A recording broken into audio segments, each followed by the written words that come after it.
தேவனே நான் ஓமதண்டையில் இன்னும் நெருங்கி சேர்வதே என் ஆவல் பூமியில். 2 சில வசனம்.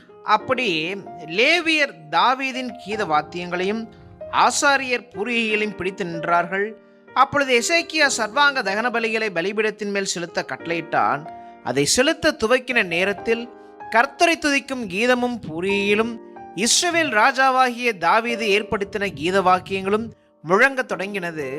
கீதத்தை பாடி பூரிகைகளை ஊதிக்கொண்டிருக்கையில் சர்வாங்க தகன பலியை செலுத்தி தீர்மட்டும் சபையார் எல்லாரும் பணிந்து கொண்டிருந்தார்கள். பலியிட்டு தீர்ந்தபோது ராஜாவும் அவனோடு இருந்த அனைவரும் தலைகுனிந்து பணிந்து கொண்டார்கள். முழுமையான ஒரு ஆராதனை, முழு இருதயத்தோடு ஒரு ஆராதனை நம்ம இங்க பார்க்கிறோங்க.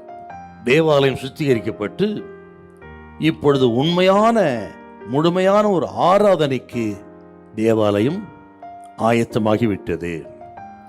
எசேக்கியா ராஜா, தாவீது ராஜாவும் சாலமோன் ராஜாவும் எப்படி ஆலய பிரகார காரியங்களில் ஆராதனைக்கு திட்டம் பண்ணினார்களோ அதை போல் மறுபடியும் எசேக்கியா ராஜா திட்டம் பண்றாருங்க.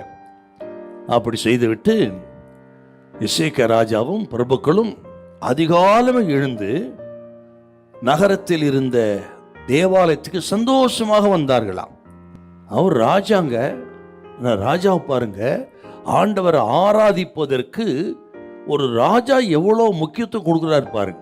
ராஜாதி ராஜாவை ஆராதிப்பதற்கு எசேக்கியா ராஜா ஒரு முழு பலத்தோடு ஆராதிப்பதற்கு தன்னை அர்ப்பணித்தது பார்க்கிறார். அதிகாலமே எழுந்து பிரபுக்களோடும் அவன் தேவாலயத்துக்கு போனான். சந்தோஷமா புறப்பட்டு போனார். அது மட்டும் கிடையாதுங்க, அங்கே போனவர்கள் என்னெல்லாம் பண்றாங்க பாருங்க. 22 பலி செலுத்தினார்கள், அப்புறம் பாடி துதி செய்தார்கள், பணிந்து கொண்டார்கள் என்று பார்க்கிறோம். நம்ம பாடி துதித்தார்கள். ராஜா சார் அவர் ஆகிலும் பாருங்க, ஆண்டவரை ராஜாதி ராஜாவை பாடி துதி செய்ததில் எசேக்கியா ராஜா கருத்தா இருந்தாருங்க. இதை கேட்கிறவங்க, நீ எவ்வளவுதான் படிச்சிருந்தாலும் எவ்வளவு வசதி வாய்ப்பு இருந்தாலும் ஆண்டவரை தொழுது கொள்வது எப்படி இருக்கிறோம் நம்ம பார்க்கணுங்க. ஆண்டவர் எப்படி சும்மா ஆசீர்வதிப்பாருங்க? ஆட்டோமேட்டிக்கா வந்துடும் ஆசீர்வாதம். ஒருபோதும் ஆசீர்வாதம் ஆட்டோமேட்டிக்கா வந்துடாது. நீங்க செய்ய வேண்டிய செய்யணும். ஆண்டவரை முழு மனதோடு ஆராதிக்கணும். ஆராதனைக்கு இம்பார்ட்டன்ஸ் கொடுக்கணும். ஜபத்துக்கு ஆராதனைக்கு ஆண்டவர் தேடுறதுக்கு எந்த அளவுக்கு கருத்தா இருக்கீங்களோ அந்த அளவுக்கு தான் கர்த்தருடைய ஆசீர்வாதத்தை நீங்க பார்க்க முடியும்.